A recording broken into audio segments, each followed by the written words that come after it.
Téléspectateurs de Menoula, merci, bonjour et bienvenue dans cette autre émission. Et pour ce matin, nous allons recevoir une autre sommité. Il s'agit bien évidemment de Paul Ndongé, qui est la tête de liste. Bien évidemment, nous vous avons présenté la tête de liste au municipal à Fongo-Tongo et conduit une liste qui est constituée de 25 conseillers. Et depuis 2 semaines, ils sont sur le terrain. Il est question pour nous, dans cette édition, de faire le bilan de 2 semaines passées sur le terrain. Alors, Cordeau, bonjour.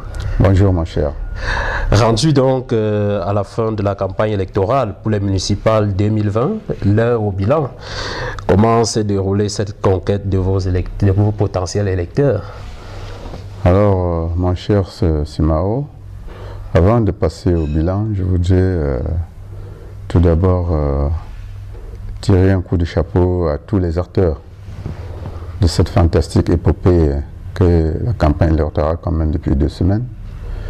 Les différents acteurs, commençant par le président de la République lui-même, chef de l'État, président Paul Biya, qui, malgré les secousses, a tenu ferme le gouvernail et a fait tout ce qui était nécessaire pour que cette élection se tienne bien lieu. Oui, alors, Cordeau, en ce moment, quel est le sentiment qui vous anime au moment où vous venez fraîchement du terrain? Ce que je ressens, c'est le sentiment du devoir accompli, du travail bien mené, malgré quelques difficultés, ce qui est normal.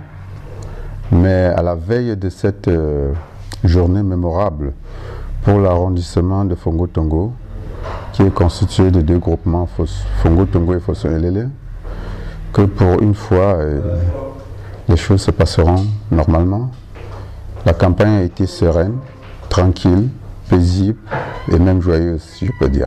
Alors, Cordeau, j'allais dire, l'ingénieur Ndongé Paul, quel est le comportement, je veux dire, le sentiment ou bien le comportement que les populations que vous avez rencontrées ont affiché vis-à-vis lorsque vous vous présentiez? Je dois vous avouer que j'étais un peu surpris. Je me posais même la question de savoir s'il s'agissait de moi. Parce que l'engouement et la verve que j'ai observé au travers de l'enthousiasme des populations à notre arrivée, au moment où nous on parlait, causait avec eux, je ressentais une certaine envie de notre présence. Et ça me surprenait parce que je ne savais pas, je n'imaginais pas qu'un matin ou un soir, je devais me retrouver devant cette situation où vous ressentez l'envie de ce que les populations souhaiteraient que vous soyez avec eux. Au moment où vous vous séparez, parce que vous avez tenu un très grand meeting, nous avons relevé du côté d'Apou il y a quelques heures.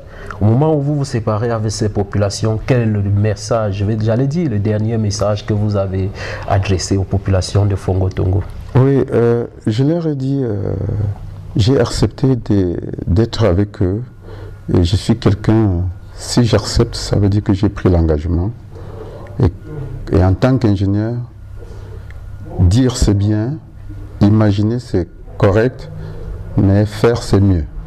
En tant qu'ingénieur, je leur ai dit, nous allons faire ce qu'on a promis et ce que nous on a promis ce qu'on est capable de faire. Je leur ai dit aussi qu'il faudrait que dorénavant, Fongo-Tongo soit un laboratoire d'analyse communale, comme je l'ai dit, en parallèle avec le laboratoire d'analyse médicale, ou dans l'arrondissement de Fongo-Tongo, tout soit possible.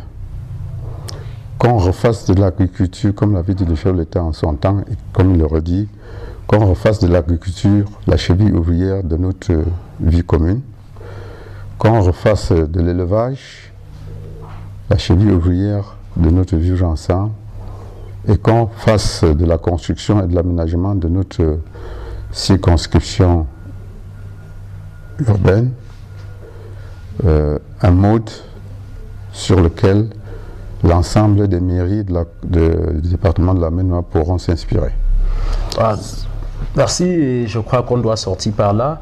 Si les populations venaient de vous accorder, de vous plébisciter comme prochain maire de la commune de Fongo-Tongo, quels seront les axes prioritaires de votre action sur le terrain? Sur ce plan, je vous dirais que le processus électoral qui est engagé, qui va commencer demain par l'élection de 25 conseillers, est ce que nous on appelle en mathématiques une opération, une intégration par parti. Il faut déjà qu'on gagne l'élection de demain. Ça, au vu de l'enthousiasme de la population, je n'ai aucun doute. À la suite de l'élection de demain, on aura probablement le deuxième mardi d'après la loi, le deuxième mardi suivant le jour de l'élection, le vote parmi les 25 conseillers du maire. Et ma modeste idée serait que, comme je l'ai dit, au cours de la campagne que vous avez suivie de bout en bout, il y a cette mise à disposition des semences améliorées de maïs qui va être utilisée dans notre arrondissement pour produire à profusion et en grande quantité le maïs pour nourrir les populations. À ça, on a greffé le projet de réhabilitation de l'élevage porcin et éventuellement volaille qui pourrait être connecté à cet élevage où le maïs produira la drèche qui nous permettra de nourrir les porcs. Les porcs produiront des engrais, ce qu'on appelle fientes, pour nous permettre d'alimenter nos cultures et produire notre agriculture en quantité suffisante pour nos populations. Tout cela fait, je n'ai pas oublié cet aspect construction où nos populations, depuis des lustres, ont construit en terre battue, ont construit en briques de terre. Et l'habitude chez nous veut qu'on pétrit la terre de façon artisanale. C'est l'une des raisons pour lesquelles j'ai offert dans les différentes zones de notre arrondissement, pour chaque zone, une presse à briques accompagnée de 2 à 3 moulins par pain, pour que désormais, contrairement au passé, que nos populations puissent sortir leurs briques de construction de façon normale et de façon standard comme partout ailleurs.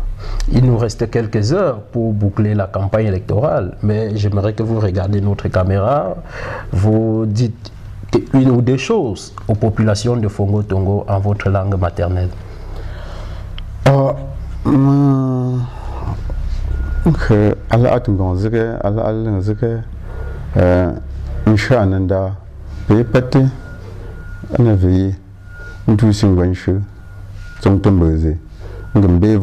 Normalement, un bulletin c'est un pays que sont là, le RDPC. C'est un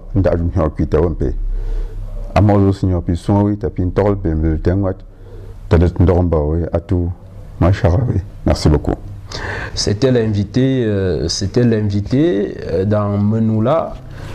Vous avez suivi, c'est la tête de liste au municipal à Fongo-Tongo. Nous avons dans cet entretien fait le bilan des 2 semaines passées sur le terrain à Fongo-Tongo. Il ne reste qu'aux potentiels électeurs d'aller faire leur devoir civique, pourquoi pas. À nous revoir dans la prochaine édition. Mais avant, si vous avez aimé, merci de liker notre page, de partager et surtout, abonnez-vous. Merci.